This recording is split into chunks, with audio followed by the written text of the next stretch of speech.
I have no idea what's going on right now, but at least we got a picture up now. So. Technical difficulties. Technical difficulties from Mr. Technical difficulties. So, alright, little dude. What? Is it your turn? What? Yeah? Alright. I got you some little treaty treats. Figures the first week I go back to streaming directly on YouTube would be riddled with problems.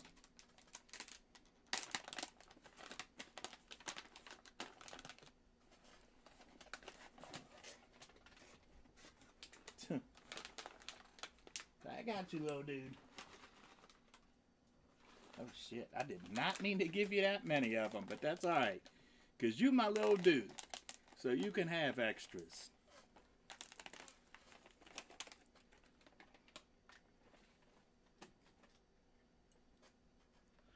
So, we might actually, if we got time, we might have a little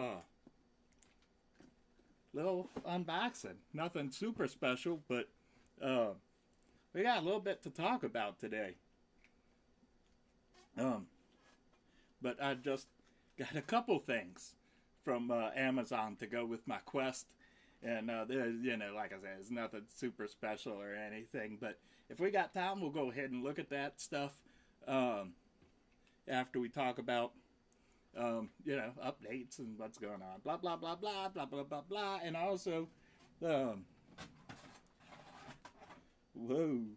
I know it's technically not a toy, but, we also want to talk about my new toy. My new editing toy. Oh, I didn't even realize this thing is a button. Oh, shit. It's a button, too. Oh, shit. I am going to break something down here. I need to be careful. And that is actually something else that we're going to be talking about. Sort of. But, all right. Let me take a sip off of my frosty glass. And,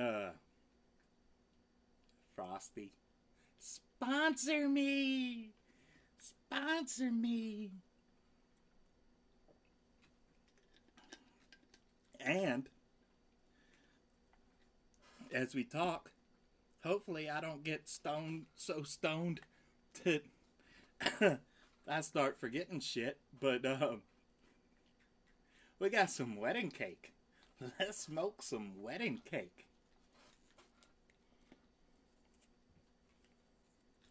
We're gonna smoke some wedding cake. Oh, this stuff smells good. This stuff smells good. And YouTube is censoring me, like down in the live chat, so I'm sorry.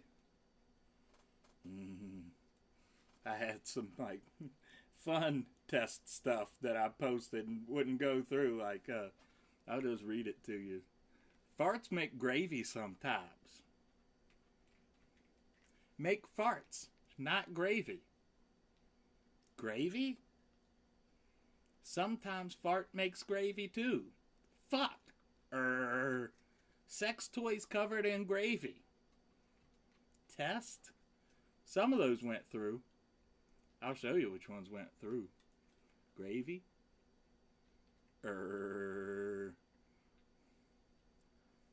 Test. So, alright. I don't know if anybody's here, but, we're going to spark up. We're going to go ahead and spark up anyways. So, cheers. Wherever you are.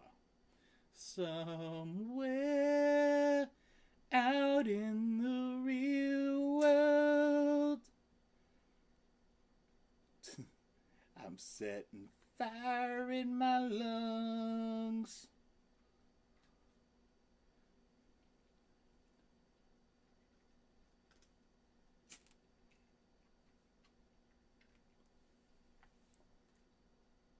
Ooh, fucking cake. It burned like cake.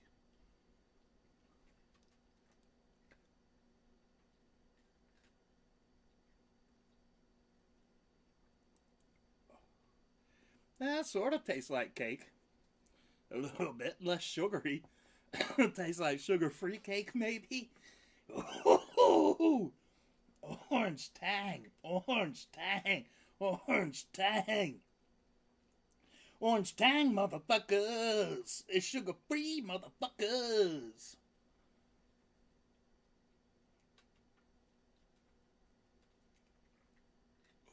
Inside joke, I guess, but all right. So, I had to split the VR footage into two. It's basically going to end up being two separate videos because I got the Quest and then filmed basically 2 days worth of footage. In fact, it ate up my entire SSD that I record from my board to. It was, I don't know, like 4.5, 5 hours worth of footage shot over 2 days. And I thought I was going to get it all in one video. But apparently not. So,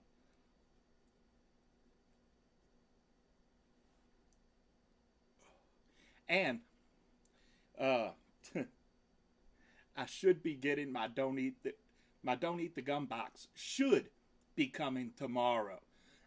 So that will technically be our Mega Month finale. And so what I plan on doing is I would get up tomorrow morning and just go ahead and start editing the VR Part 2 footage as I wait for the mail to come. But there's no telling what time the mail is going to come. But, also the cleaning people come tomorrow morning. So I'm not really going to be able to do that tomorrow. So probably what I'll do is I'm going to try to film that tomorrow. And then what I might end up doing is just then Tuesday maybe go ahead and edit the Don't Eat the Gum footage and then edit the part 2 of the VR stupid shit on Wednesday or something. And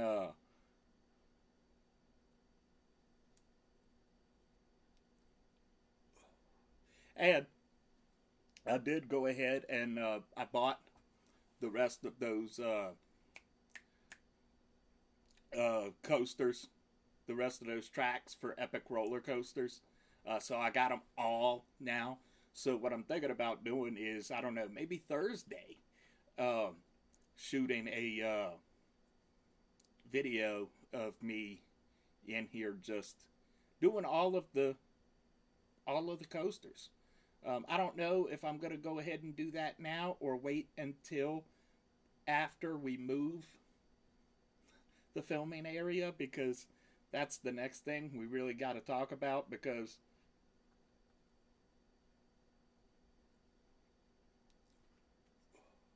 I think I have a plan for that. And I still don't know how we're going to handle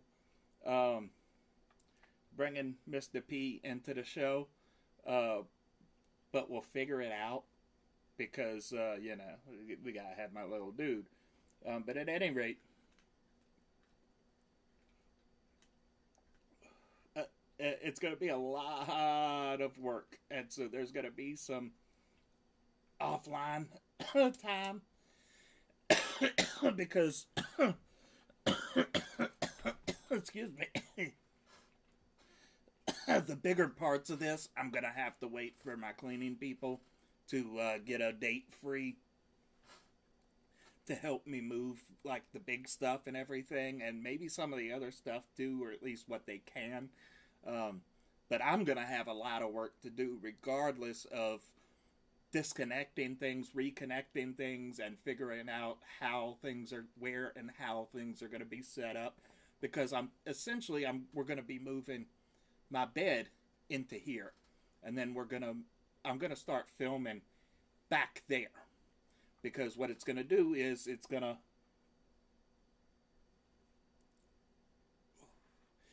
give me a bigger VR play space, and it's going to enable me to do more, set up my green screen, hopefully, and do maybe some like acoustic stuff, because it's hard for me to play guitar and shit like right here, because just because the space is so cramped. It's really hard to do much of anything back here, honestly.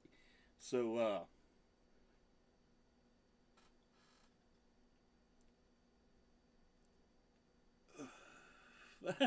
yeah, you all good, my dude.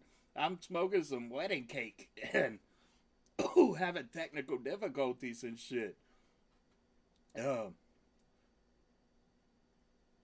so yeah, we're gonna move the filming into the back, and so there's gonna be some um, period there where I'm not really getting anything done for the channel, because it's gonna be a lot of work, especially for me and my mobility and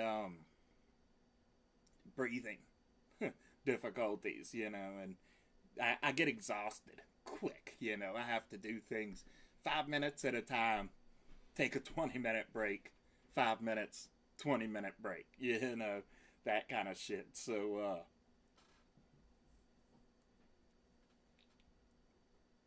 who smoked that cake? See you later, little dudes. So, yeah, we're gonna.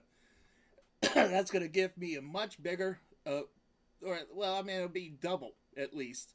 The VR play space will have the green screen set up, hopefully, and I'm gonna take this table and, or at least that's the plan anyway. The this desk here, and what I'm planning to do is just fold it up, because this is a folding desk. So I'll take this back there and just fold it up and put it up against the wall out of sight until I'm actually shooting a fucking unboxing or something that we need a desk to sit at. So that should be fun.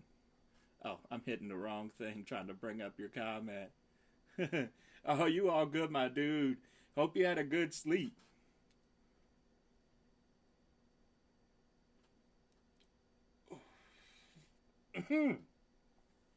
Did you see my feet? Just kidding. That was a joke for the VR video. So yeah. And I'm thinking, maybe do some more of those VR videos. And, except just go and do some actual, like gameplay type of videos, instead of just going through a bunch of shit like I did for this stuff I filmed those couple days. Focus on some like actual games and experiences and stuff, or at least games that I can play. Or can afford when I can. But yeah, I really like the idea, though, if I can get my lighting right to, not cast shadows. I think we could have a lot of fun with the green screen. And isn't that the traditional gamer cast, whatever, way of doing things, sit in front of a green screen so you can just like be right on top of the footage. Yeah, and so that's my plans, at least for the immediate future. The really bad thing about that is, planning to move all that stuff and do all that work right now, because let me get my phone out of the way here. Where'd it go? I did just get. Oh, bring up the right camera. My new editing gravy toy. Oh, baby, this shit is so sweet. If if you're not in the editing, no, whatever you want to call it, then I'm probably gonna be talking in Italian or French or some shit, Greek, whatever. But this thing is amazing. that VR video, the one that we already released, the part one, it was, you know, I mean, I'm going to say around 2.5 hours worth of footage edited down. And it was, the way that it was organized was, you know, like multiple bins, multiple multicam syncs, and, you know, just a whole, it was a lot more complicated than the stuff I normally do. And the fact that I was actually able to edit that video and get more done on that video quicker than I could for something the same size of a project with a, you know, simpler, straightforward approach of just dragging the main video down and adding things to it as I need, you know, and then just editing this out, blah, blah, blah, blah, blah. If you edit, you know what I'm talking about. But, you know, this project, again, was, you know, a multicam shoot with, I mean, they're all multicam shoots now, but, you know, a lot more complicated. Yeah, we'll just say it that way. Dun, dun, dun. But the fact that I was actually able to get that done quicker than a normal shoot of the same length, just like, whoa. Like, I mean, the Stoney Shaman's Corner, it took me like several hours. Like, I mean, I want to say 6 or 7 hours to edit down the hallucinations video. And the hallucinations video is by far not even close to being my longest Stoney Shaman's Corner. And I got that VR video done, and I want to say around 4 hours total. Well, I mean, that doesn't include making the thumbnail and doing the render and the upload and all of that stuff. But it, you know, as far as actually editing the process, editing the project and getting it ready for render and then upload, you know. But it's just, yeah, what sold me on this controller initially was the multicam buttons section down here, because if you've ever worked with, you know, doing a multicam shoot, even with a software that makes it as easy as DaVinci makes it, sometimes, you know, doing these multicam edits can be a real pain in the ass. Just going up into the sync bin and dragging it down. It was so much worse when I was working in Vegas and I had to manage or sync everything manually by lining up the waveforms and, you know, all of that shit.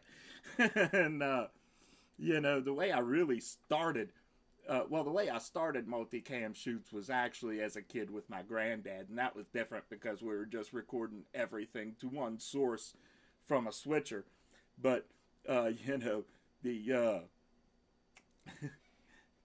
yeah, you know, but when I, as an adult, when I started getting back into video, the first way I started doing multicam shoots was just, you know, a bunch of different cameras, and then I would take the footage and sync it together in, I think it was CyberLink something, because Vegas didn't have the auto alignment, and, you know, the multicam tools on Vegas just sucked.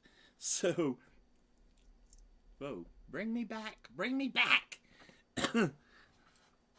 You know, so I would go through the whole footage and watch the whole thing through and just, you know, switch the different cameras as I watched, and then take it back into Vegas and then edit it down from there. It was just a long pain in the ass. And, you know, yeah, up until a couple days ago, and when I got this, you know, even in DaVinci, you know, DaVinci made it really easy to sync up, to time sync all of these different camera inputs from the ATEM Extreme ISO. And, you know, but you still, when you work in the multicam, you have to go into the sync bin, open up the sync bin, then, you know, bring stuff down, in, out, place on top, you know, all of that with the click of a mouse, or, you know, I had a lot of trouble getting keyboard shortcuts to switch between the sync bin and the timeline. You know, I could go from the timeline to the sync bin, but then not back to the timeline. And this this controller's got buttons for all of that. And a lot of these buttons have double tap and triple tap features, and some of them have hold down features. And like one of my favorite things is so far is if you go into the sync bin to put in a separate camera, you know, you didn't like your original shot, so you want to bring in something new. If you're in the sync bin, you can just say we're on camera 2, and we want to add in camera 2. We can just hold down the button and do it like that. And even if that's too tricky for you, you know, you could just hit live overwrite and then just drag the shuttle wheel, you know, not even have to hold down the damn button. Just remember to turn it off. So yeah, I apologize if I'm talking over your head. You know, you're not into editing or whatever, but you know, I'm super excited about it. I'm an AV Club geek. I'm sorry. I'm an AV Club geek, you know. I was an audio guy pretty much exclusively for most of my life because Poppy had a hard time getting me into video when I was a kid. And I wanted to do all music and audio. I just loved audio. And, well, still do, obviously. But, you know, since I started getting back into video, you know, the video stuff is fucking fun.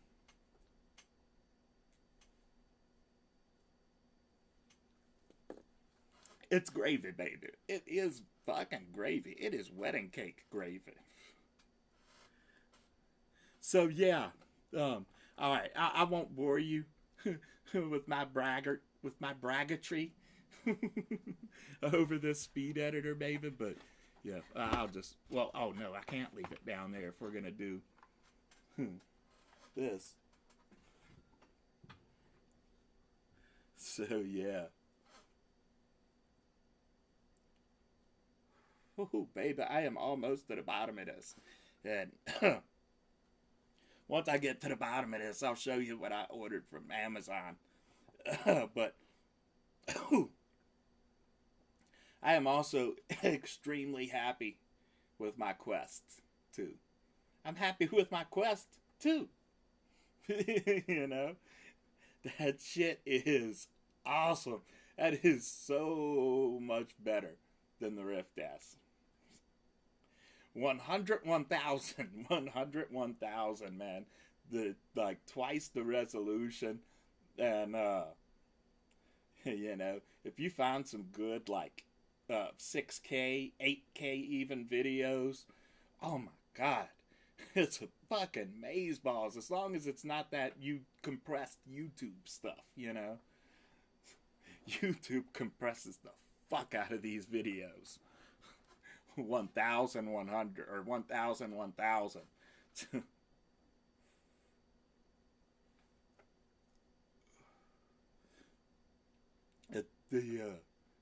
don't know.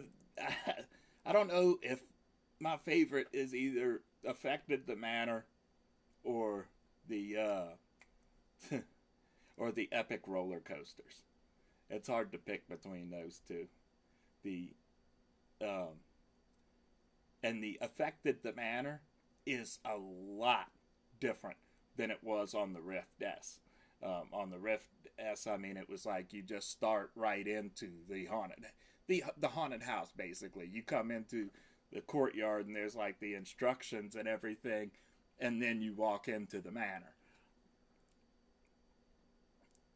Yeah, it really is. And oh yeah, you know I got my share of those. As a matter of fact, I went on to, I won't even name the website, but it's one of the video subscription services, and they didn't have anything it looked like video-wise that SLR didn't have, but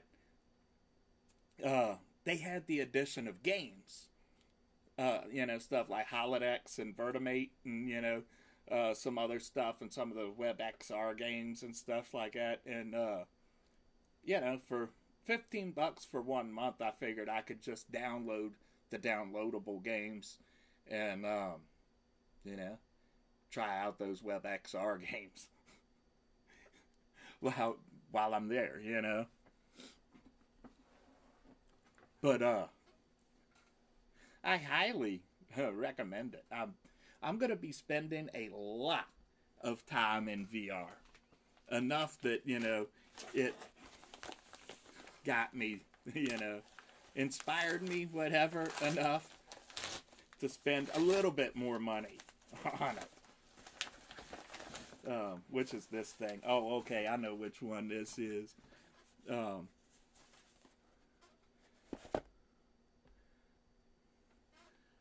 This is the infrared, or whatever you call it, light. It's basically what this does. If I can get, oh, I got my finger knife over here. I'm trying to get these use these flimsy ass scissors, man. What the hell is wrong with my brains? But yeah, basically, this emits a light that is naked or invisible to the naked eye, or whatever. That buck naked eye. But visible to the sensors on the Quest. So that, you know, like you could actually play in the dark. And so, yeah. There's power adapter. There's those, oh, look like mounting screws and shit. And let's see what it looks like. Let's see what this light. Oh, baby, I guess I don't see the light. For two reasons. One, because it's not on and it's not plugged in. And two, it's supposed to be like, or at least almost invisible to the human eye. To the human eyeballs. I see the bulbs, so, you know. I do see bulbs. I see bulb people. Or whatever that movie was about. And the other thing is, and if you've got a VR headset, you already know that this is one of the most important accessories to get. And I thought I was going to be able to handle the stock face mask, and no. So I bought the Kiwi. I bought a Kiwi. Played on the rocks. Top of the morning to you or something. Oh, wait, no, that's Ireland. So we got the face mask and instructions and, oh shit, or excuse me, the lens mask. Then there's the face plastic thingy that this goes in. Oh, that's right, this one came with two. It came with two, and I'm using the softest one, whichever one of these, which I think this is going to be the one. That is going to be the one, baby. Excuse me. Excuse my belly. So, alright. I'll, let's see. Put this on and, okay. Alright. I thought I was going to have to, like, put tape on it or something. That's gravy. It's all Velcro. It is all Velcro, baby. Ain't that what my saying is? It's all Velcro, baby. It is all Velcro, baby. Oh, shit. That went on there pretty smooth. Let's try it out on my facey face. Where's my fucking sword?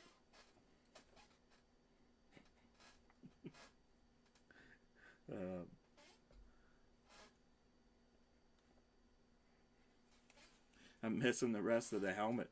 Be a fucking race car driver and shit. I don't know what the fuck I'm even talking about, but all right, where's my? I probably ought to wait until after the live stream to do this because I have no idea what the fuck I'm doing. But fuck it.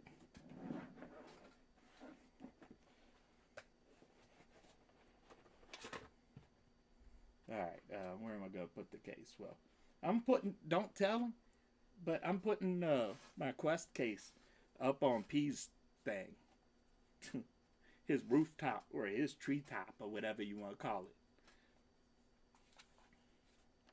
it. All right. Oh fuck. Am I gonna have to take off the strap to do this? I bet not. I hope not. Word up. Word up, son.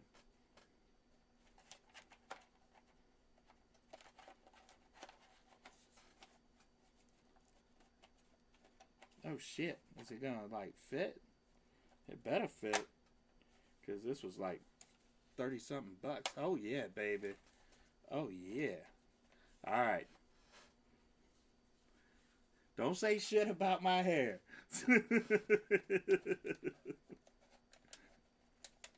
I was too busy yesterday or this morning to get a shower in.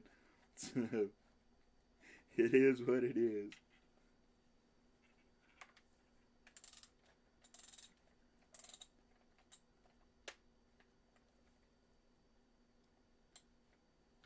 Oh, that is so much better. That is so much better. Oh, shucky fucking ducky. Oh, shit. That is so much better. That is so much better. And I'll have to get back to you on the little naked light. On the little naked light. Whatever you want to call it. I'm so fucking dumb.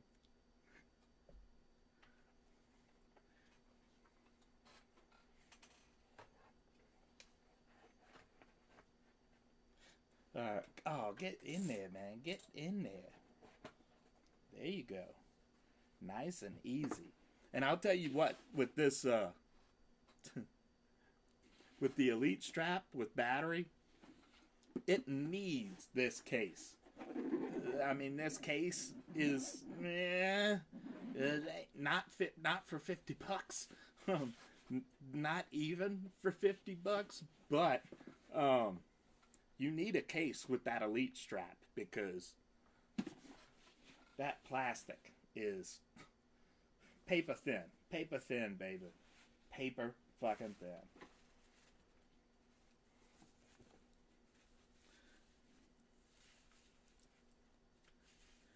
You know, I do not recommend that strap for $130, and I don't recommend the non-battery version for the $50. Third party, you know, just go third party for everything because the extended battery in the Elite strap with battery, take that shit to Battery Park and throw it in the fucking ocean, because it's you know, I mean that battery only gives you about the same amount of life that the built-in battery on the Quest has. So by the time the memory loss effect, whatever you call it, kicks in, you know, you're talking about the original amount of time that the Quest battery came with on its own. So a couple hours, you know. For an extended battery, even after a couple years, only getting a couple hours worth of playtime, for me, is a pass. The 4 hours is good, you know. I have before used up more than 4 hours at a time in VR, but though that doesn't happen often. Uh, but was it VR Power, I think, has a battery that's, I think, like, it was at 80,000 milliamps or something. Or maybe it was just 20,000 milliamps or something, but it was basically like 8-9 hours extra worth of gameplay. I mean, it depends on what apps you're using, how much power you're drawing too, but I'm sorry, I'm geeking out on the gear, but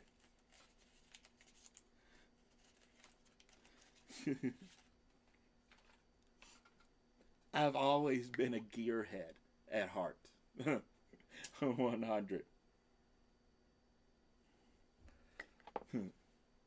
When it's all music, it's, floor pedals and effects boxes and amps and, cool looking strap locks, shit like that. In a video, it's something different. In VR, it's,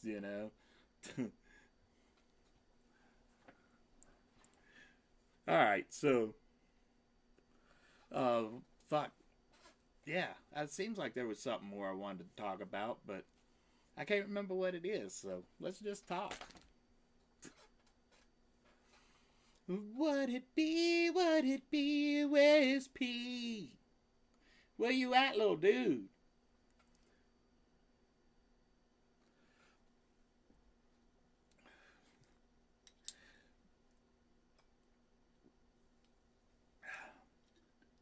I'm looking for more, like, free games.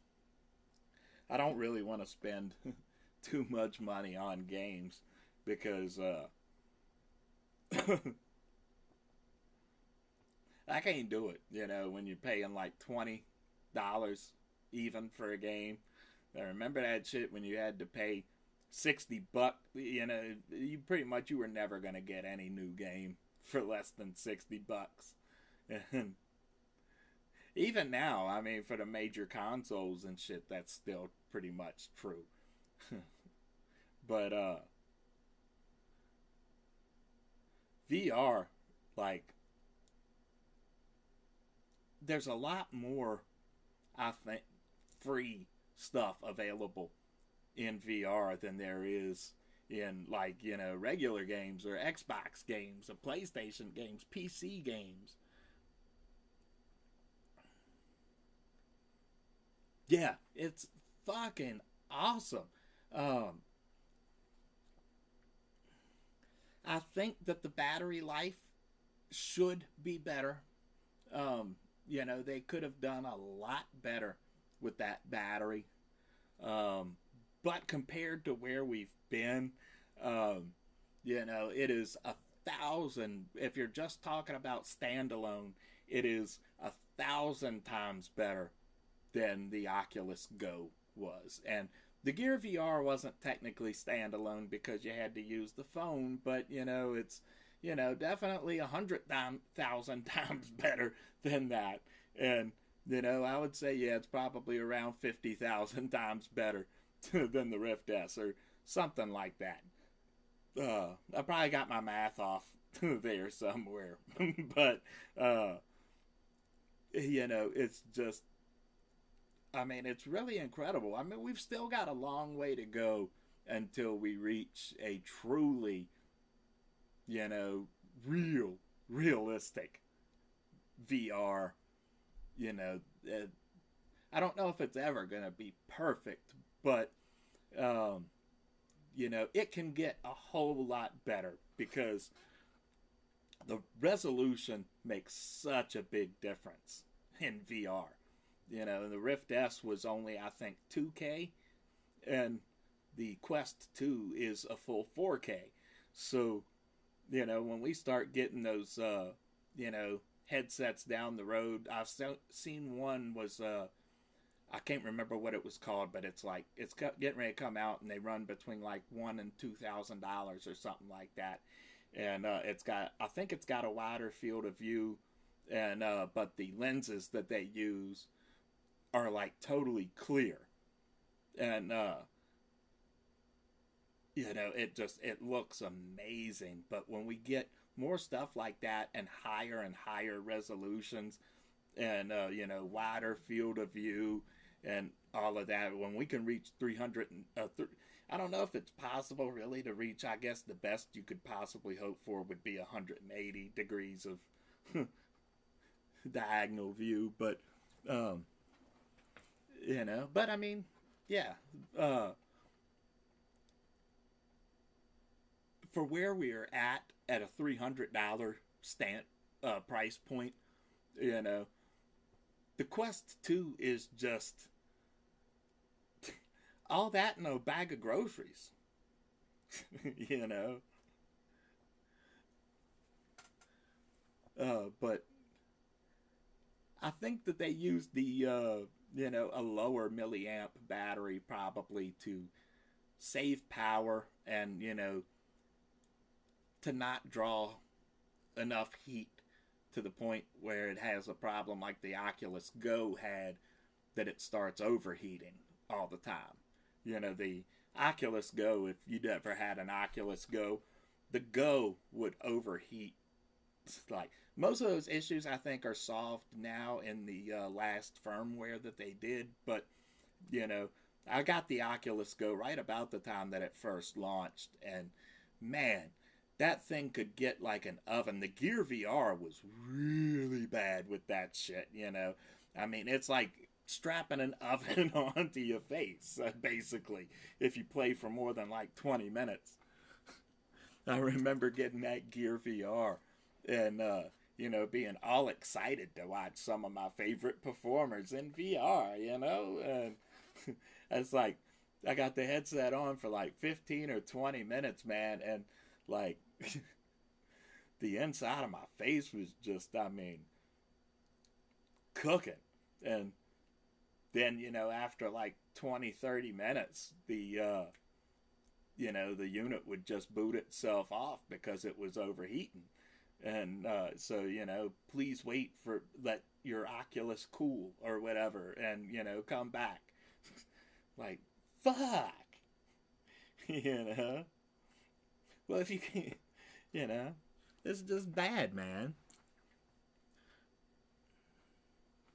I have not had that problem yet with the Quest, and there has been, really, I don't think I've had any, or I haven't noticed any heating issues. The only issues that I've noticed so far have been there was some what do you call it, stuttering issue or whatever you want to call it, drops when using AirLink. And I do have a 5 gigahertz router, and my upload speed is meh, but my download speed is right about at a gig. So, my connection is good, but I don't know. It was a little bit janky, but it works. It does work. And shit, what was the other thing? Fuck. Why did I come in here, man?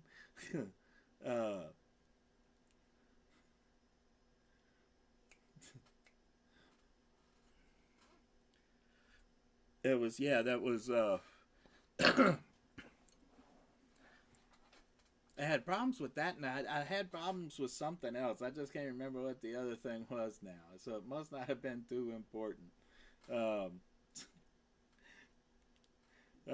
it's just, the problems that I have with it are just not nearly enough to really undercut the value and performance of it, for that price point. It's just,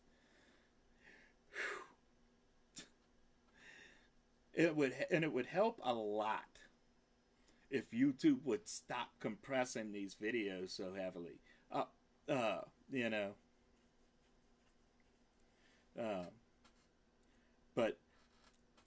and the resolution, the 4K resolution is pretty great. But it can still push those boundaries further. It was one of them. I can't remember which one it was, but was supposed to do, up to 8K natively. And I can't remember what the fuck it was. But I want to try the Vive Flow, but the Vive Flow doesn't look like it's going to be very good for, gaming and shit. But for multimedia type stuff, having a pair that's like just a pair of glasses is cool. But for $550, I don't know. Tell him I want my fucking I want my tool set back from when I was, in diapers and shit. Cause my little toy tools, I lost those on Christmas Day. I think Santa took them shits, but do it though, do it. If you can find some good, I haven't been able to find much except for like actually having to download full apps. But if you can find some good, like just meditation, like stargazing type of apps and videos, there's more apps than there are videos, but that aren't compressed the way that YouTube and other online sources are. Taking a fat dab and just laying back, it's, and the visualization. There was one dude on YouTube, and actually it worked fine for being compressed video for this dude, because he was basically, he had his VR camera up on a little, selfie stick, just walking around, but he had, I don't know what effect he used, but it just made it all these like trippy color, like psychedelic fractals forming into the colors everywhere, and it was just very lo-fi and, sort of retro in that, like damaged type of filter, that it was just fucking beautiful. But I don't remember for sure where I found that video and how to go and find it again. But he had like 2 or 3 of them up on YouTube, or it was either YouTube or it was the what's it called, the Oculus TV or whatever. But this shit was wild. It was literally just a walk, but it's like you're being walked on a collar. It's fucking crazy. Yeah, for real, man. And SLR, if you want some like good subscription service for those, adult type entertainment videos, I highly do recommend SLR. They're at normal price. They're, I think, $30 a month, but worth every fucking penny. They've got a pretty damn good selection of VR videos, and they have their own, like, SLR, they call it SLR Originals videos, and they're some of my favorites. They're some of my favorites. Really.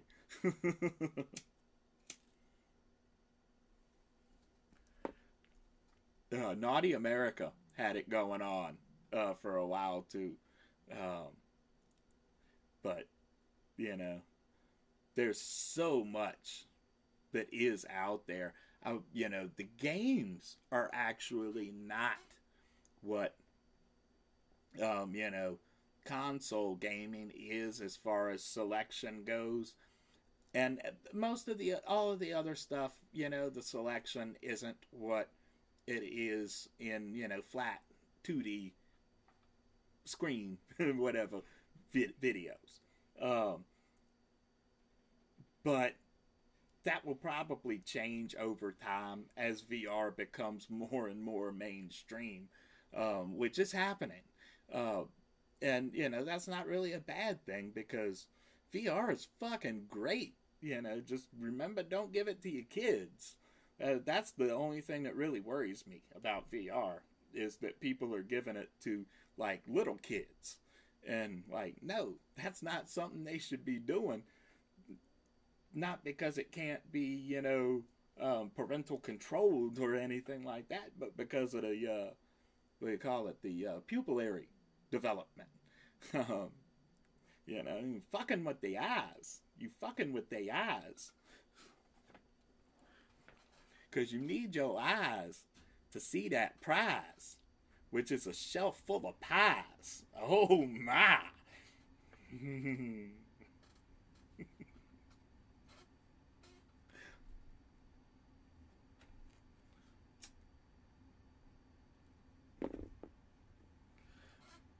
But you know, I wish though that like the main the big games weren't so expensive and that they weren't so fucking hard. Or offer like some cheat codes or easy modes for us guys that can't play games for shit. I mean, it's like I can't play Grand Theft Auto or anything, any type puzzle action strategy game, shooter, any of that shit, without a cheat disc. I can play, like some racing games and sports games and, other like simulation games and stuff like that. But,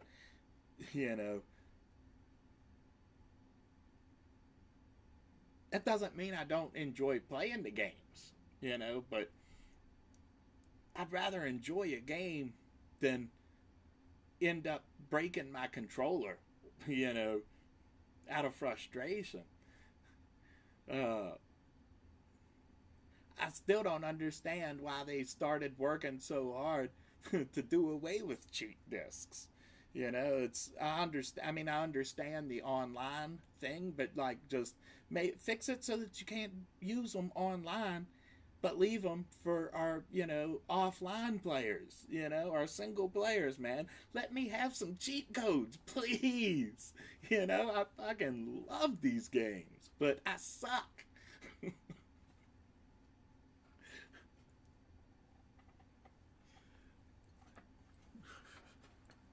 That was a rant that I really should have. I actually should have recorded to the hard disk, but fuck it. I do mean that though. It's like the Evil Dead. Remember the Evil Dead game on PlayStation 2? That shit was dope. That was one of the best games ever fucking made. Couldn't get it through like the first couple stages of the game without the cheat disc.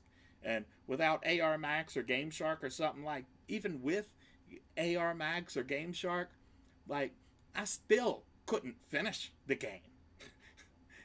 But at least I could get a little bit better than halfway through.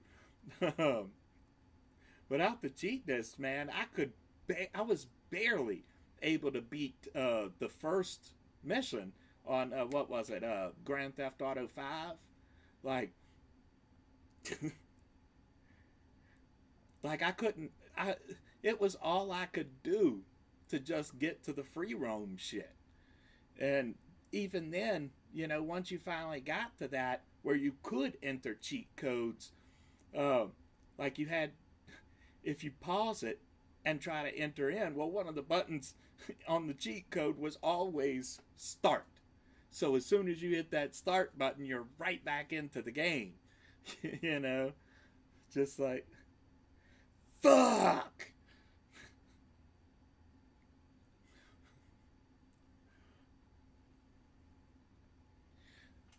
There needs to be a support group, for us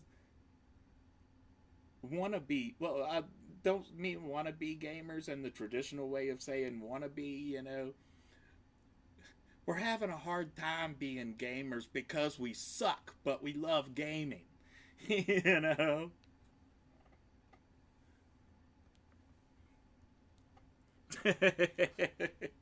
That Resident Evil was another one, you know, like, yeah. I can't get through the opening scene, you know? Give me that cheat disc, baby, please. Like, oh my fucking God. Like, I don't know how many controllers me and my brother and my sister broke on the old Nintendo back in the day, and the Sega Genesis controllers, you know. Like, get pissed off about Final Fantasy and break the controller. Like, fuck. Yeah. I screamed in the affected the manner in the video I just put up was I just almost screamed like fucking Kermit the Frog playing affected the manner. You know, it's like I love jump scares because it's so hard for me to get creeped out to the point of remaining creeped out, you know, after the movie or game or experience, whatever, is over. You know, like no, even as a little kid, only 2 movies ever, or at least 2 horror movies ever gave me nightmares. And, you know, Poltergeist and The Exorcist. And that was it. So, you know, but fucking, I mean, you know what I'm saying, as a horror fan, you know, you fucking love horror, you know, so jump scares are so fucking great because, you know, something still gets you, you know, it's the, what was it, when, Friday the 13th 3D, you know, when the cat jumps out and shit, you know, like, you hear it, and like, oh shit, it's the cat. You know, that shit was fucking crazy. But them fucking babies in the darkness mission on the affected the manor fucked me up. Like they got me every fucking time. I'm like, oh shit, what's up, little baby? Right? Like, you know, I told that story about, you know, Creature from the Black Lagoon, and, you know, how that was the first real horror movie, at least I remember my parents letting me watch. And, you know, but they were, like, scared to let me watch that because they thought I was going to have nightmares, you know. Like, did anybody ever really get nightmares from the old... Well, I mean, so I could see some of the old stuff like Village of the Damned, you know, or The Birds. But, like, did anybody really ever have nightmares from the Creature from the Black Lagoon? I mean, I fucking love Creature from the Black Lagoon, but, like, you're gonna have to take a lot more than that to scare me. And, yeah, so don't nothing scare you better than something falling on your head or, you know, falling off the shelf. And that's one of the reasons why haunts are, you know, really about my favorite-ish, I guess, genre of horror or subgenre of horror, whatever you want to call it, you know. I love a haunt. I fucking love a good haunt, whether it's like a possession or a specter or, you know, except for the Bates Motel made-for-TV movie. Fuck that shit. Fuck that shit. Bates Motel, the show on, what was it, AMC? Yes, that. Oh, shit, speaking of, that reminded me. I figured it out. No, I did not figure out what Norman was eating when he was sitting at the table, you know, talking to his mom and shit, you know, sitting there eating breakfast in front of, like, nothing but dirty dishes and dirty sponges and shit that been sitting there for 2 weeks. You know, what the fuck was he eating? But I figured out how Psycho 4 and the Bates Motel TV shows are both canon to the Psycho timeline. Because if you've seen both of them, you know what I'm talking about. You know, that the mother is so much different in those two things because, you know, the mom in Psycho 4 was never, I don't remember at least her actually being named. In fact, she called Norman Norma in the movie. But, you know, yeah, the Bates Motel Norma was so much different. So I thought, well, this has got to be a different timeline then, right? But no, I figured it out because it's so fucking simple. Yes, I geek out on these things. I'm sorry. But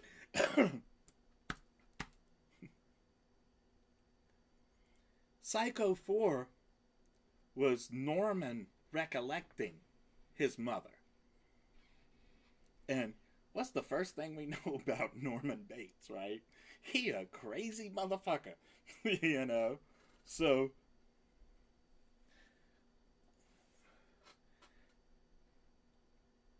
something a person that severely ill might do over time because their main personality, the one that's actually them, knows that, you know,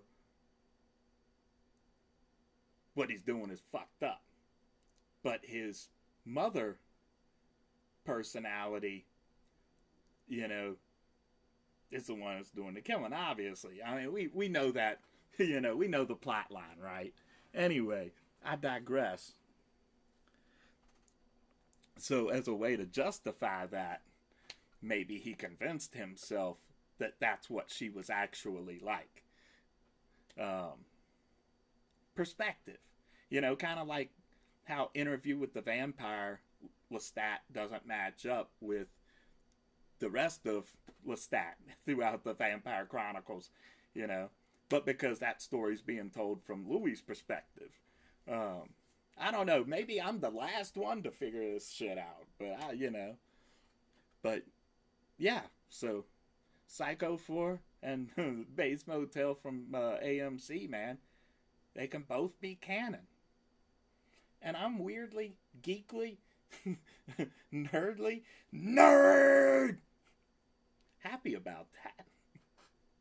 I am very happy about that because I love them both, you know. I'd need to see a therapist because I've actually struggled over that, you know, because the mother, or the story of Psycho 4, I thought was so much more compelling than Bates Motel. But on the other hand, Bates Motel used a lot better storytelling. You know, but I mean, of course, a lot of that is just because it was, 5 seasons. So, I mean, Psycho 4 was like an hour and a half. So, but, yeah, I'm happy about that.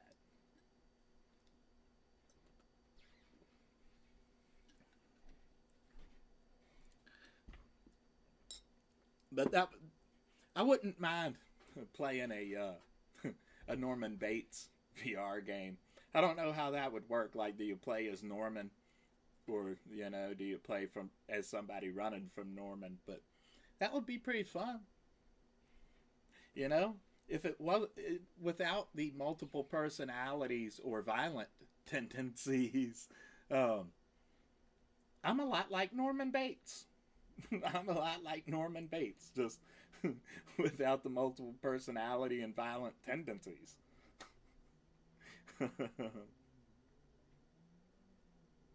I'm a good little boy, just trying to get a peek.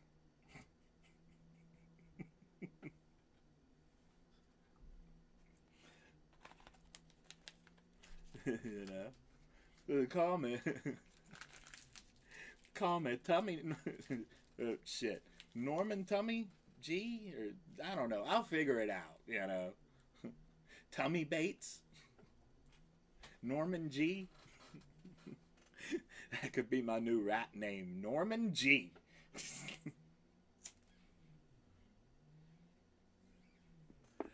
Formerly known as the Ninth Sword.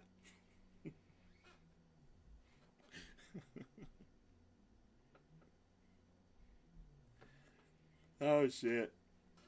But yeah,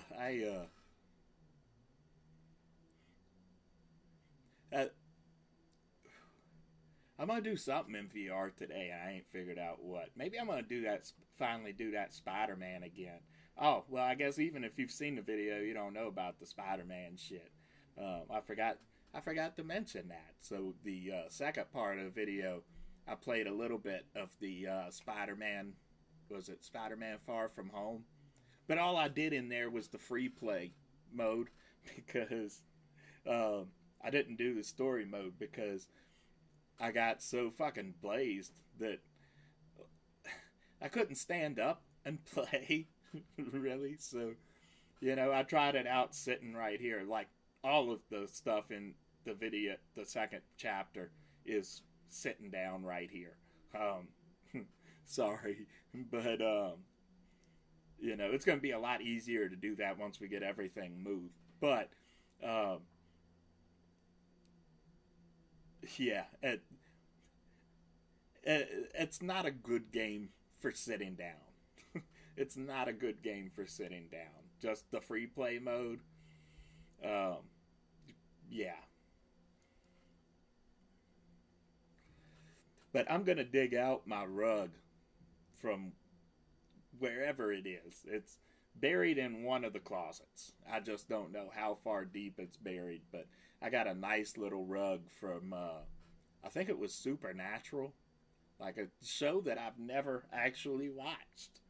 But, it, you know, it was dope. It had like all these pentagrams and all this shit all over it. It was like, yo, that's my rug. But I bought it for my vocal booth a few years back. And I've hardly ever used that vocal booth. As a matter of fact, I ended up, because I just ain't really doing nothing musically. So I completely took down the vocal booth, and the rug is buried somewhere. I don't know where, but I'm gonna dig it out because I gotta have something under my feet when I'm doing standing stuff. Because even once I get my space, a bigger space set up back there, it's gonna be, you know, I could see myself walking into something because that's the kind of thing I would do. Probably walk right into the wall, you know, or trip over Patrick's. Well, actually, I guess I wouldn't trip over Patrick's scratching post because that shit's like a mile high. So I'd probably just, you know, hit my nuts or something. It'd be terrible. But a floor mat is a good way to, you know, be able to feel where you are. Because once you got that headset on, unless you tap it to get the, you know, the bypass view, you can't really see what's around you. And the bypass view is pretty grainy and black and white. It's not great. So, you know, being able to feel with your feet, if you're either on the mat or off of the mat, is extremely helpful. As a matter of fact, what I did when we did the little bit of stand-up stuff that we did in the VR video, the first part of the VR video, was I had a towel under my feet. And it works, but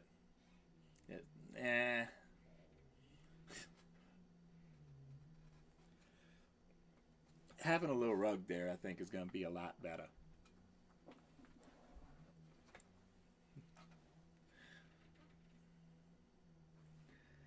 So yeah, what else is going on in the world? Did the Mets win? I have no idea. I don't even like basketball. I mean, wait, no, that's football, isn't it? with the little golf clubs.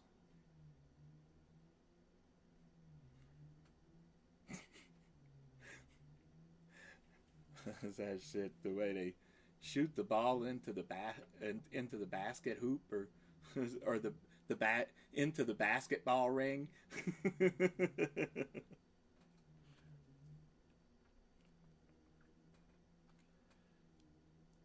Yeah, and that's another reason why kids shouldn't play VR, because um, you know kids are kids are dumb. I mean, not really, but I mean, kids, they don't have a frontal lobe, so they don't immediately think about walking into a wall, or stepping off the edge of a cliff somewhere, or the danger of playing VR beside a cliff, things like that. So I mean, they develop it at different time frames individually, obviously, but uh, as many as many the as many adults that walk into shit and fall over playing VR. Um, yeah. I just want to reiterate that I do not recommend VR for kids. After, as a teenager, okay, you cool, but still, I mean, parental discretion and what do you call it, parental controls, you know, make friends with it, because I haven't, I've I've tried VR chat, but as a single player. I just went in and created some instances and had a look around, and but I've seen enough YouTube shit to know that VR chat can get really weird and creepy, and not creepy in the good way either. Well, I mean, sometimes, but plus bullying and things like that. I mean, you see that shit on Facebook and shit all the time. But so VR chat and places like that online, or shit in VR online, is no different. But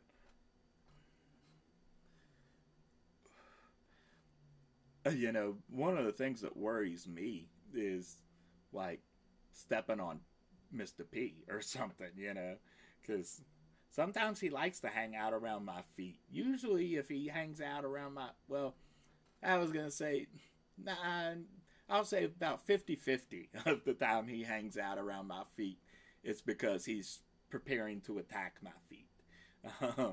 But sometimes if I'm just standing still, or sitting in the chair or something, he will come down and hang out at my feet a little bit. But yeah, so I do worry doing standing stuff about or just stepping on his tail or something.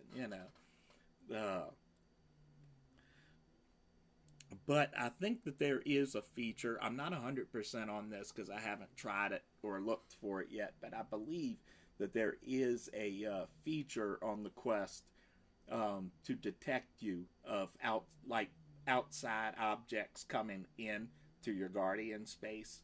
Uh, the Guardian space is a really, really awesome feature in itself, because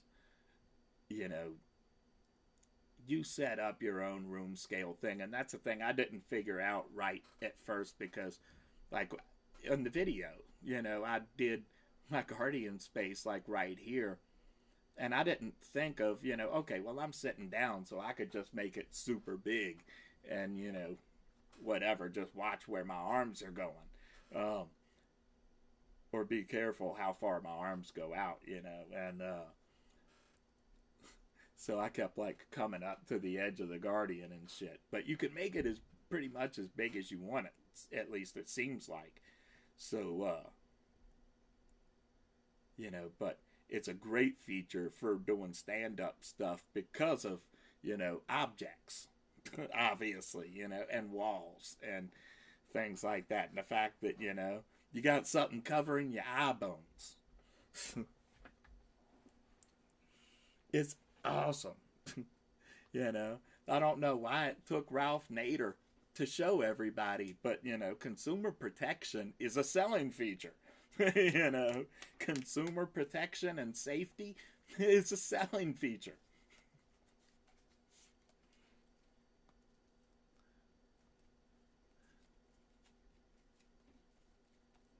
Yeah. Right.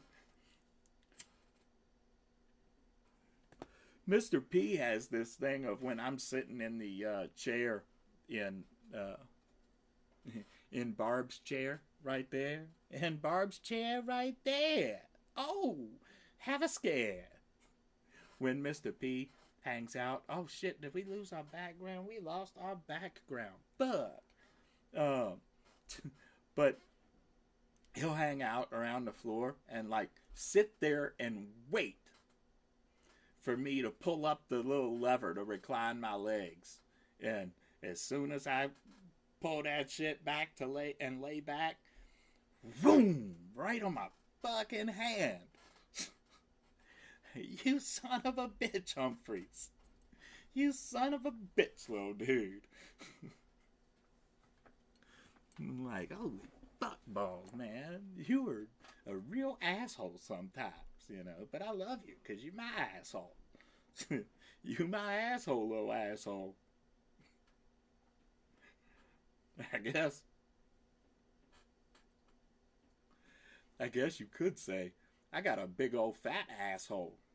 I got a big old ass. Shit. I got a big asshole. Just say that. I got a big asshole. And yes, you can quote me on that shit. I've got a big asshole. And its name rhymes with Mr. P. Because it's Mr. P.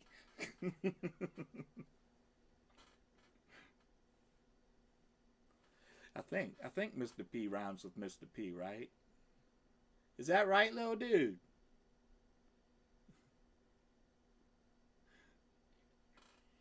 He's in there like, oh shit. Human's on there rambling about who knows God what fuck now.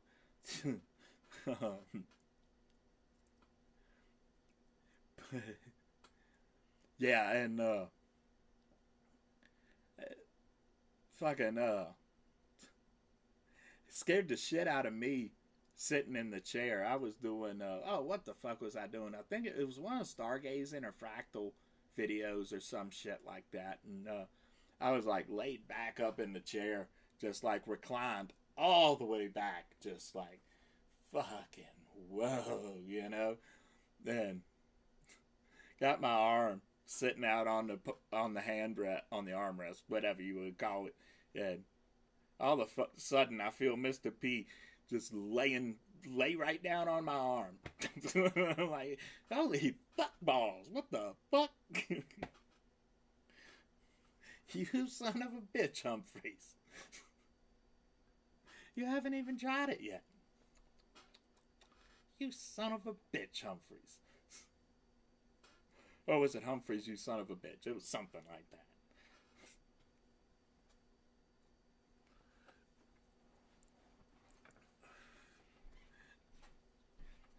I wouldn't even be that mad about it, if it wasn't for the fact that, like, he don't know how to retract them goddamn claws. Every once in a while, he'll, like, reach up at me or, whatever, and, retract his claws as he's doing it, but 98% of the time I'm guesstimating is, full claw. That's a full claw tap. Tap, tap, tap, tap. Claw, claw, claw. Like, oh, you son of a bitch, Humphreys. It's like, you ain't even tried it yet. I'm like, yes, I did. Look at my arm.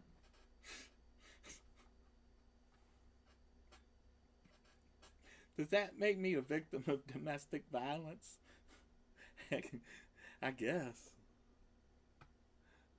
Hold on, let me try to fit.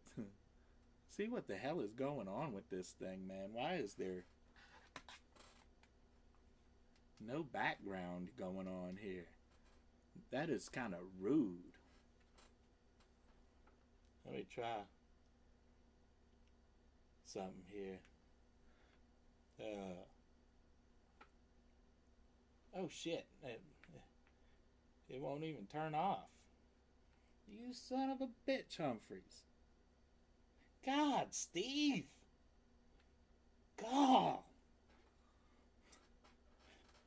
That Android box fucking sucks. That Android TV box I bought and did, what was it, last month or the month before? It fucking sucks. Maybe even, oh shit, you son of a bitch, Humphreys. Maybe the worst $30 I've ever spent. Maybe the worst $30 I think I've ever fucking spent. Definitely the worst media streamer I've ever purchased. I just got that Google Chromecast TV for $40 on Black Friday, and you know, I mean, normally it's only $50, and so far that's been, at least, you know, for multimedia streaming kind of shit, you know, it's been pretty great for $50. And the casting, oh, that was my other complaint about the Quest, is I don't know which end it's on. If it's on the end of my Google Chromecast or if it's on the end of the Oculus Cast. But I did disconnect several times during that stream or during the, you know, filming process, which is not good, because when you're doing that, when you're recording it to make a video, to make videos with or whatever, you know, then obviously you need it to be reliable. And even if you're just using it to share with your friends sitting around the TV, you really need it to be reliable. Maybe it'll work better streaming to the PC or the phone. I'll try the phone, but I'm not doing it on the PC just because I don't want that 4:3 aspect ratio. I want the full 16:9.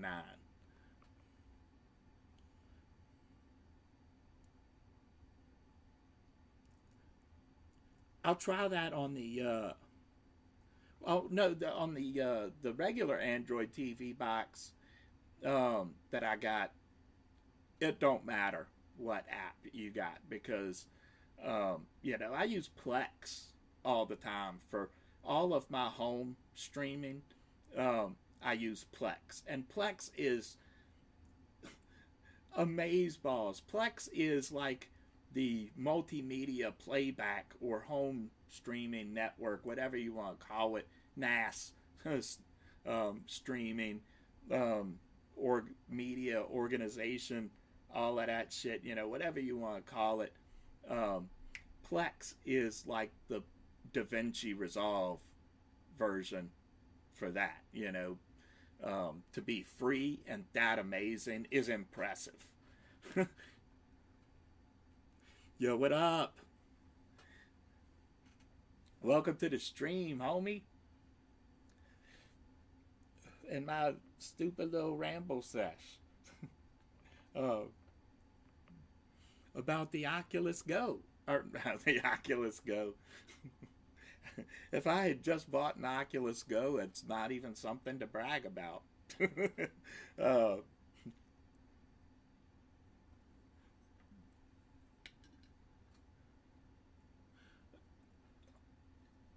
But the Android TV box, before I forget to make my point about that, is the problem with it. The audio that comes through the HDMI cable is heavily distorted. The audio that comes through the headphone jack is slightly less distorted, but has audible pops every so often. The audio is not the only really bad thing about it, but absolutely the worst, especially for an audio guy. You know, it is bad, bad. Um, and the only reason I bought it, and it worked, it's been working up to today, so pretty much, for, playing these background videos, because it's, I don't need the audio for that. I just need the video. Um, but everything else, it's terrible. The uh, the Ethernet adapter on it and the Wi-Fi on it are, like, the best you're gonna do is maybe 10 to 20 megabits. It's terrible. It is terrible. It's, for the, I think it's 4 gigs of RAM or something that's on it, or maybe it's only 2 gigs. I don't know, but it's, can't handle anything. I tried playing some games from, you could see one of the games at least on the Android box that played okay-ish on the video that I did a while for it. But it's terrible. It is terrible. Um, if it wasn't for the fact that I've gotten at least a month's worth of usage out of it just for playing these background videos, I mean, I guess it was worth it, but not really. But this Chromecast with Google TV shit is great. And that's my really only complaint so far about it, is the casting between the Quest and the Chromecast disconnecting. Uh, you know, it's very sporadic when it does it. Sometimes you can cast for it'll cast for a couple hours at a time, no problem, and then other times it'll hang up after like 5 minutes. I even had it hang up one time after like a minute and a half. And it doesn't, it's not like it does it regularly, but enough to make it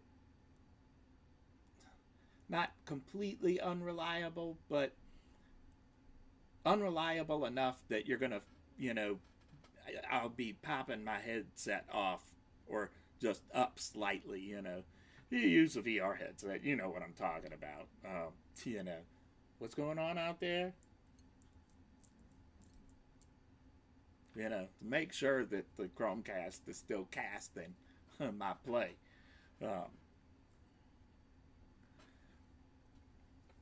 But I'm probably going to try some of these games that I absolutely suck at, that I already have, because and haven't really hardly played, just to make a video out of it. And I'll just play it to the point that I start getting frustrated, and however long that takes, if it's the opening scene or if it's the 5th or final stage, whatever. But I definitely want to, maybe even before we start moving my filming area to back there, I definitely want to do a video and like just do all of the coasters on Epic roller coasters, because now I've got them all.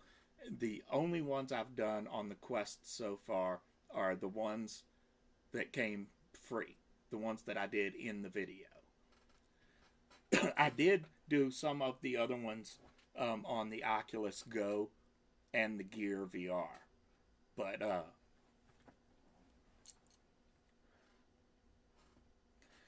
that was a minute ago, and I mean, like a New York minute. And the app has been updated and a lot since then, and obviously the Quest is gonna be a much better experience than the Go, and the Go was a much better experience than the Gear VR, obviously. But I want to get the NVIDIA Shield, but or what do you call it, NVIDIA Shield TV or whatever it's called, because it is like a straight up, like quality Android box, and it just looks amazing. If I could potentially run the Oculus app through something like that, and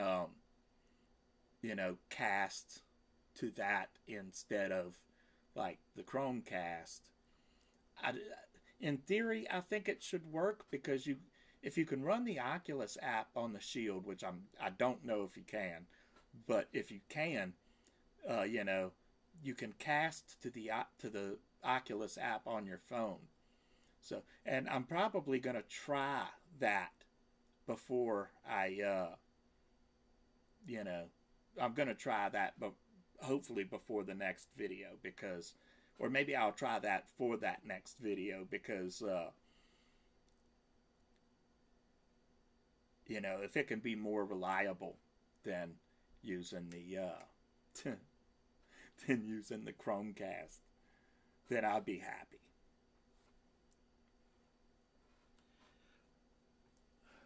But again, I have no idea, because I don't have an NVIDIA Shield, and I know that even if I could install the Oculus app onto this Android box, that's shit. It's not going to work. But you can stream to cast to PC, but casting to PC is I don't know why, but they slice it. They slice that shit down to 4:3. So if you don't know, 4:3 is like the square, old school screens, and the 16:9 is, well, there's more than just those two, but 16:9 is basically your standard widescreen TV. Up here, around here, down here, and back here, we in 16:9. No, not 69. 16:9. God, Steve, fucking perv. Fucking dumb. But I don't know why. That seems like an extremely arbitrary limitation, because it casts 16:9 to to the Chromecast, obviously, because we recorded in Chromecast. So, or we recorded through Chromecast into the switcher, but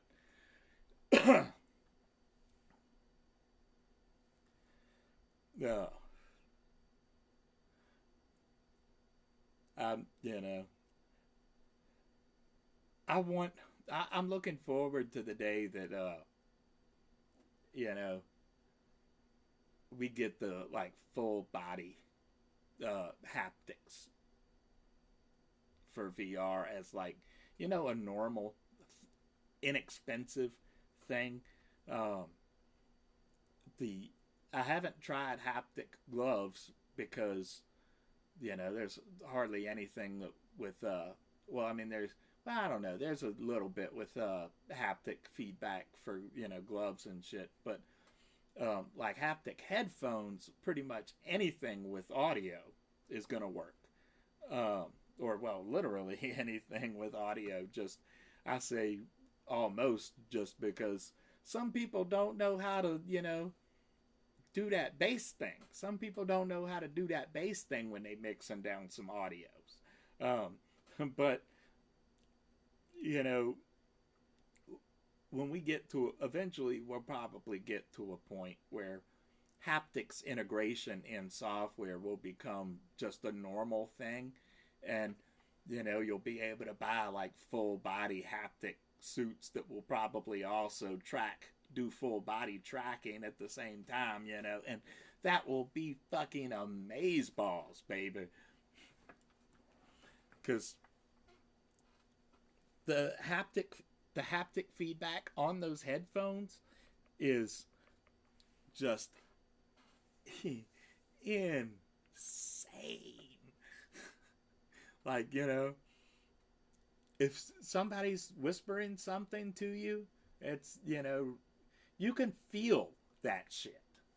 It's crazy. And, you know, if you didn't watch the VR video, you know, I said in the VR video, it's the opposite of those boom boxes back in the 80s when they had, you know, like the 90s too, and they had, you know, the bass boost switch, extra bassy boombox. Except the problem was, like, it was always default. The switch was always turned to bass boost on, and you turned it on, and it was like, that's just like a normal amount of bass on some speakers, you know. And then you turn it off, and there's like no bass at all. Those headphones are like the complete opposite of that. That's what all of those boom boxes promised to be and failed to deliver on, you know, because you're not going to be able to listen to but so much music with the haptics turned all the way up. You'll get a headache quick because that bass is just boom, boom, boom, boom, boom. But for, you know, but there's that dial. So you can, you know, dial it back to your liking, which is brilliant. But when it comes to non-musical things and a little bit lighter bass, but, you know, dialogue and things like that where, you know, you kind of want to, you know, ASMR, you know, kind of stuff where, you know, your ears are actually feeling the sound, if that makes sense, you know. Those vibrations, that's why, you know, vibration haptics work so well for headphones, because but, you know, I think body haptics are going to be a lot different than that, but I've heard a lot of really good things from a few sources that I trust, or, you know, mostly trust, because I have a hard time with trust, but, you know, kind of like, you know, as I do like with comic books, you know, where I trust, what's it, Geek Culture Explained, and like Everything Always Emergency Awesome, like I'll turn to them for like my comic book news, or cinematic comic book news and stuff like that a lot quicker, or, well, pretty much exclusively to like channels like what's it, Comic Cast 2, I think, or is it Comic Cast 2 or Comic Book Cast 2 or whatever. That's like, that dude is like comic book guy from The Simpsons. I'm sorry, I just shouldn't be in here starting drama because he didn't do nothing to me. But I have seen him, you know, talk about wild and speculative rumors, we'll just say, like they was facto, and, you know, no question, not about a doubt it, you know, it'd be some anonymous leak on 4chan, like, you know, what's that old Public Enemy song? Can't trust it. Can't trust it.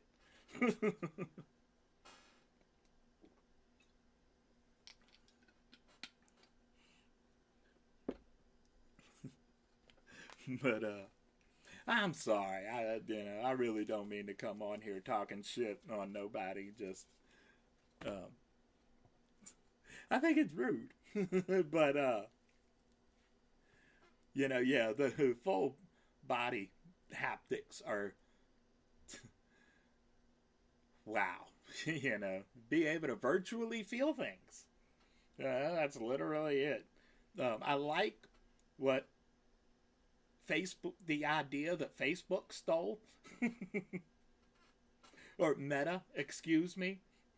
I like the idea that they stole from haptics, because Using pressure and air and, I think water to, create those pockets in the glove, to create haptics that way instead of like vibrations for, the feely feels. um, that sounds, at least in my twisted head, you know, amazing.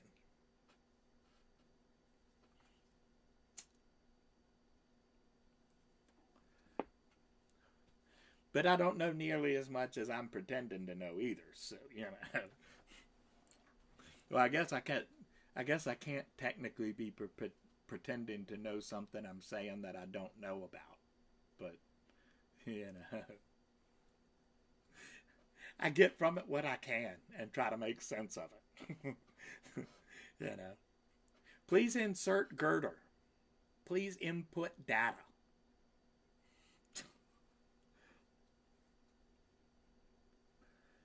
Oh shit! What time we got? All right.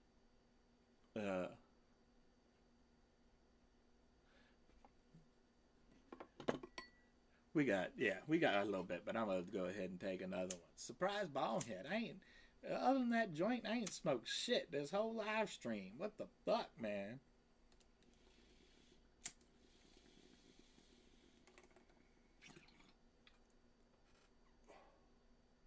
Post cheers. Post cheers. Oh man.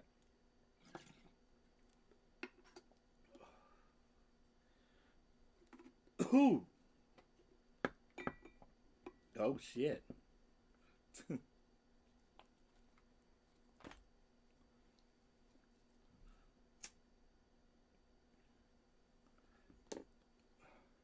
But I definitely look forward to doing more of the VR videos and stuff. Maybe I'm wrong about cheat codes. Maybe there are more cheat codes for available for VR that I just don't know about. But I'll have to look into that because I would pony up and buy some more of the major titles if there was, infinite lives or infinite ammo and shit like that. Because, I suck. Um, I'm not going to say that I'm not a true gamer. I think it's just that I'm a gamer who plays a lot less. Well, I play a lot less because I don't have nearly as much time as I want to have. But uh, I I'm a gamer who plays a lot less because I suck at it. I can't. I know I've been ranting about that for like ever, but I can't stress that enough. I'm a gamer who just plays a lot less because I suck at it. I suck. Shut up, Steve. God.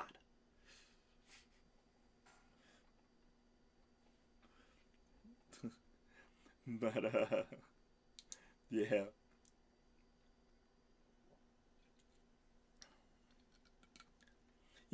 But I like the idea of um, I know it's, I mean, pretty much what everybody else does for gaming videos and shit too. But it's a formula because it works. Is filming yourself in front of the green screen so you can just superimpose yourself over top of the gameplay footage. Um, but I like that idea. So having that space in the back to actually set up the green screen and then film myself playing in VR in front of the green screen. And I could do other shit in front of the green screen. I could do Stoney Shaman's Corner in front of the green screen. Hell, I could do the unboxings in the green screen, in front of the green screen. Um, the unboxings, obviously, they're going to be like 1,000 times more sparse than they've been over the past 4 years. But um, I am planning, or at least hoping, to still do some, at least our couple mystery boxes in April and November, because April is my birthday month, and November is Mega Month. So how could I like not remember what November was there for a split second? Like, huh? What's in November? Thanksgiving? It's Mega's Given. But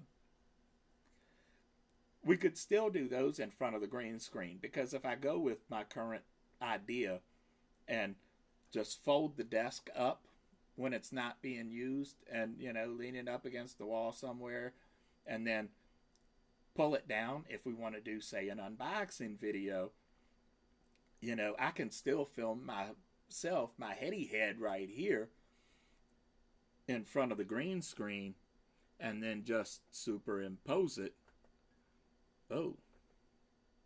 over top of the table like that, So it'd basically be like a little picture-in-picture piece shelf here, except, it'd be me green screened out. So I'd be like in the corner like, yo, well, let me switch over to me.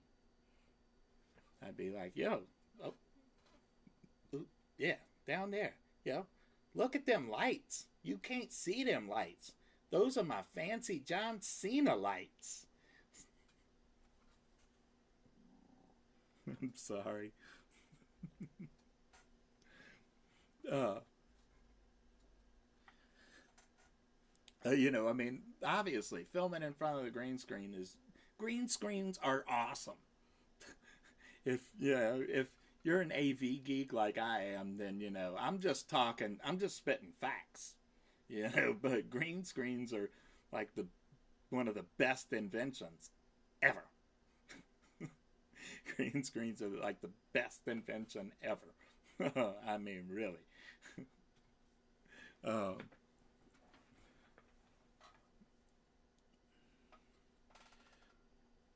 And, I've got one.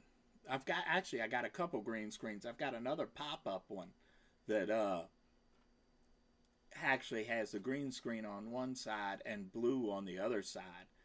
And I think it's like, is it 6x4? Something like that. So it's not very good for like a wide shot like this where the camera's a little bit back. Or actually, that one would probably be okay, but like a shot like this would not work so well because it's too wide. And the green screen, my fold-up green screen that I got back here and have never used because I don't have the space to set it up, is much bigger. So if I can just hang that over as much of the back wall as it'll fill, and just hold it down. I got the crossbar right up here right now, so I'll just use that for that, and then do something different for the overhead shot when we need one. And then our live streams and some other videos, I might just be sitting in front of the computer desk. And then that will also make it easier to do like editing type of videos, and I can talk more about my love for editing and just general AV geekness stuff, and I think that'd be pretty cool to like just do a video or even on a live stream just to actually show off my little work area, my little desktop, or whatever you want to call it. And I'm not talking about an HP, but there is a P. There is a P.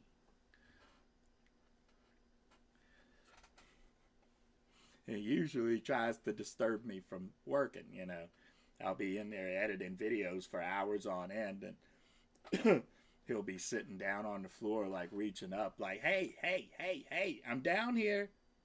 Acknowledge my presence.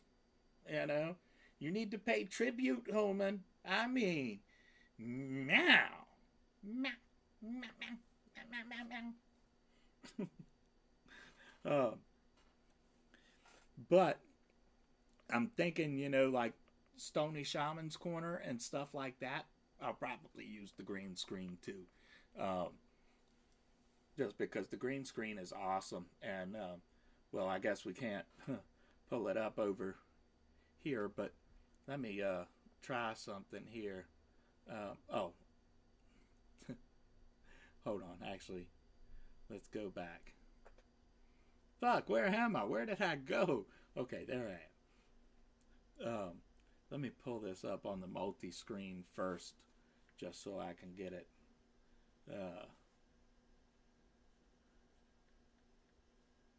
Oh, okay, there's Plex right there. Bear with me. Oh shit, I can't even see it.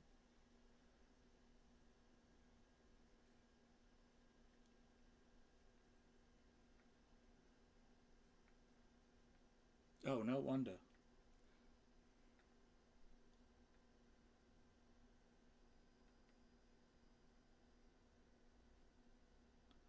Oh shit, well.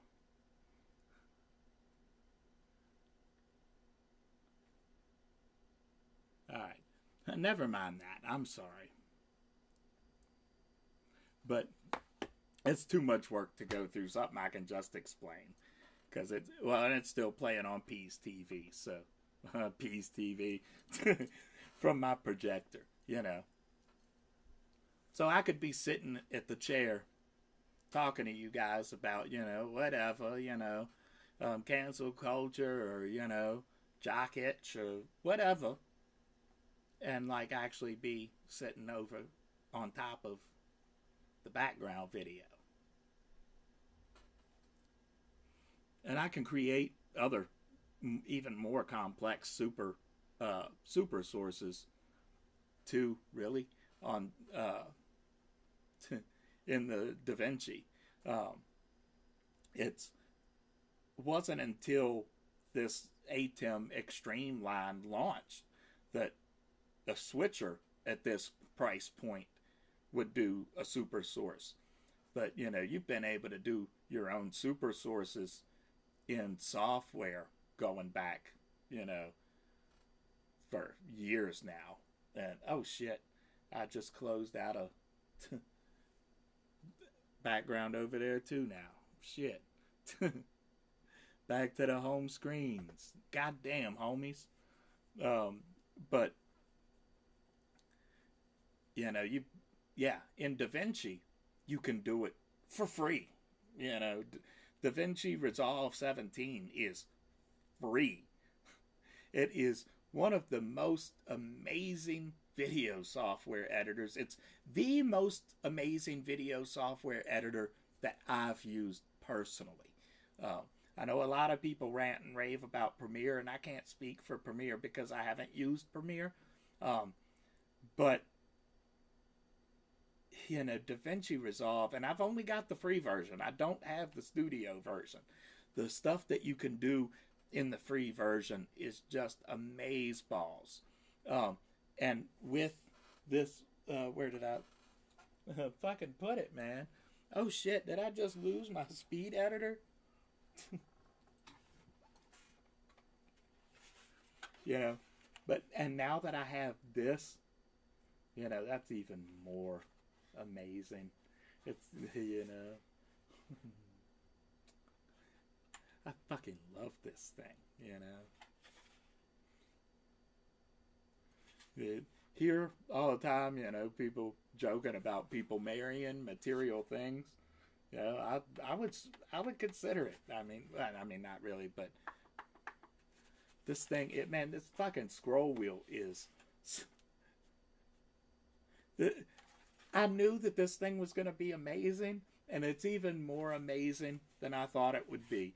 Just, if Black Magic ever happens to see this live stream somehow, the only things I would add would be copy paste and previous next, you know, edit point and marker, because you know, I use those keys a lot, and so I still have my Shuttle Pro and my gaming mouse alongside the speed editor, just so I can get to all of those functions super quick. Because obviously speed is the name of the game.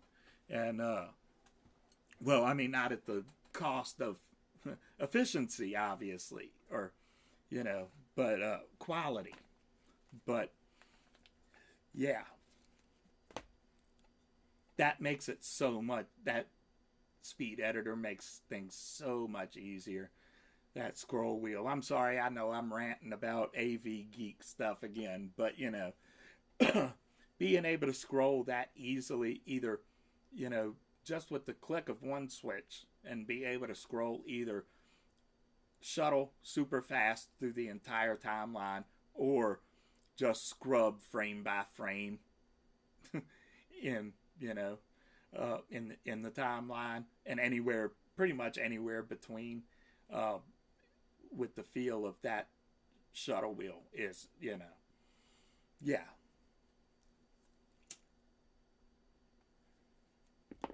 What is it, Glass? What is it, Class? What do we call that? It's all gravy, baby. It's all gravy. It's all gravy, baby.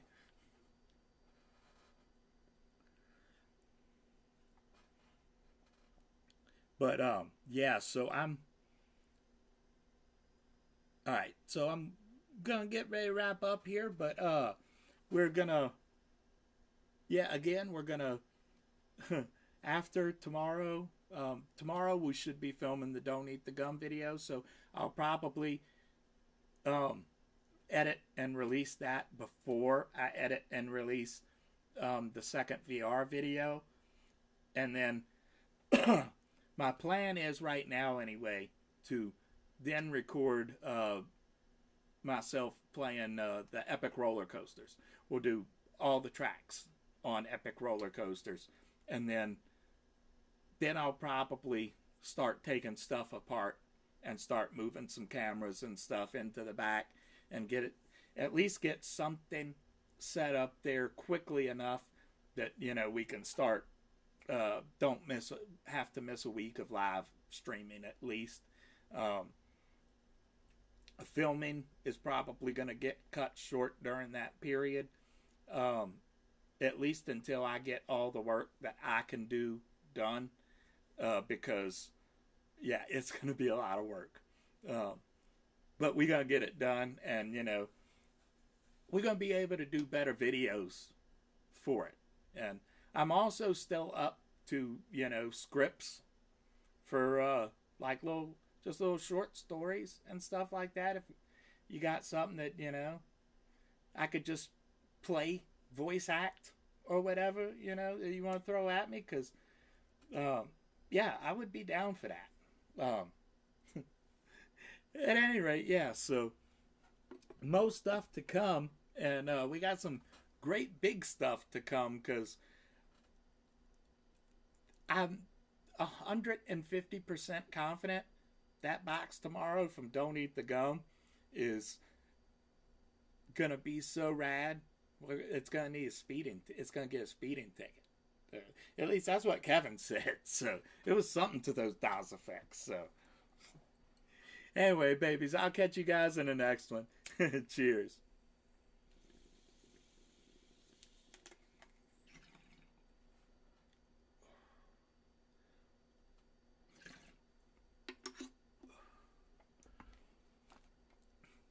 Love you guys. Bye.